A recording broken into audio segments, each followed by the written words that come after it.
I wanted to share something that I've been teaching a lot lately, and I think it's really helpful for yogis, especially if you're anything like me and you've spent the majority of your practice trying to get more flexible, thinking that flexibility equals good health.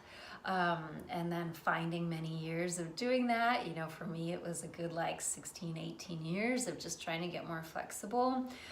It really sort of shredded and wore away at a lot of the tissues in my body, and so now my focus is on getting stronger, especially at the hips. You know, yogis have sort of notoriously weak hips, believe it or not, because we spend so much time passively stretching the hips in things like pigeon or in Hanumanasana or these long held seated forward folds, where we're just tugging at our tissues without strengthening them, and it makes them weak.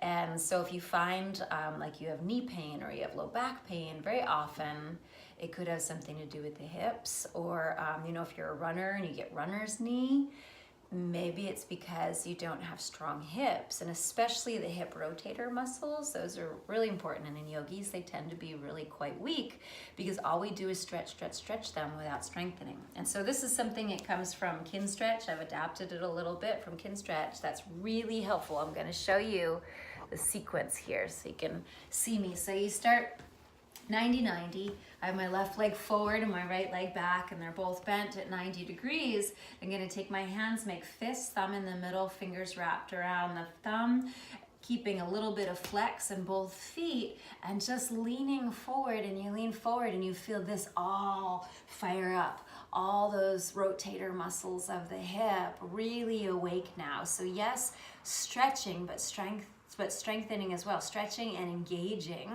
which is how we build strong tissues, not by just passively hanging on them and pulling at them. Now to come up, you press down into that front shin to come up, press down, press down, press down, and then turning and swinging the arms around towards that back leg to lean over it. And this back leg now is an internal rotation, which is something we don't do very often in yoga. It's all focused on external, and so this might feel really weird, but it's so good for you if you've been doing a lot of yoga.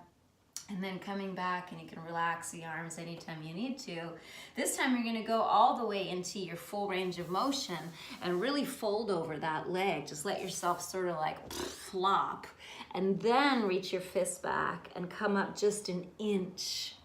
And so, whereas in that total flop position, all you're doing is tugging at your tissues, now when you come up just an inch and you engage, you're sending a clear signal to your brain that you're safe here, and thus your brain, which is actually in charge of your flexibility, not your tissues, is going to make these tissues stronger and more flexible. So believe it or not, by strengthening, you gain flexibility, not just by tugging at them.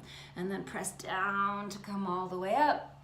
And you can do the same thing over that back leg. So I'm going to release my hands and try to walk out as far as possible over that back leg. And then when I get there, then I make the fist again and come up just 1 inch and hold.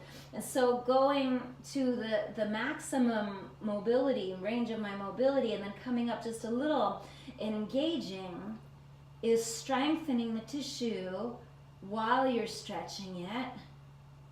And then come all the way up. And then this one is really interesting, to try to lift this front leg and try to lift the foot higher than the knee. And you might find it doesn't even come up at all. But if you do this, right, if you use your hands, oh, it does. So it's not that the body can't do it, it just needs to be taught. And then put that one down, and then keeping the back knee down, lift the back leg up off the floor. Knee down, but the foot and the shin come up. Again, this internal rotation, really strange maybe for people who focus so much on external flexibility. And then coming up, and here's one more really crazy little thing here. So now you're gonna pick up that front leg, and notice when you do that, does your low back wanna do it, or are you really moving from the leg? So trying to keep your spine out of the picture, but just pick up the leg, and then slowly extend forward. Try not to use the back, and then internally rotate that leg. Wow. And then externally rotate that leg. And then slowly bend the leg back in. Try to lift the foot higher, and then replace that leg to the floor. Last one we'll do, you put this hand beside you and lean on it just a bit. But again, you're trying not to use your spine, especially your low back, but really moving from just the leg in the hip socket. You're gonna try to pick up. Ooh, even just that is so hard, to pick up that leg. And then slowly stretch it out. Now externally rotate and internally rotate. And slowly bend it back in, slow, slow, slow, and replace that leg, and that's it. And then you do it all over on the other side. Woo! And so that has saved my life, really. Those moves, I've been doing those a lot over the last few months, and I have no more hip pain. It used to be that I couldn't even sit down for a while and then stand up, and I couldn't walk.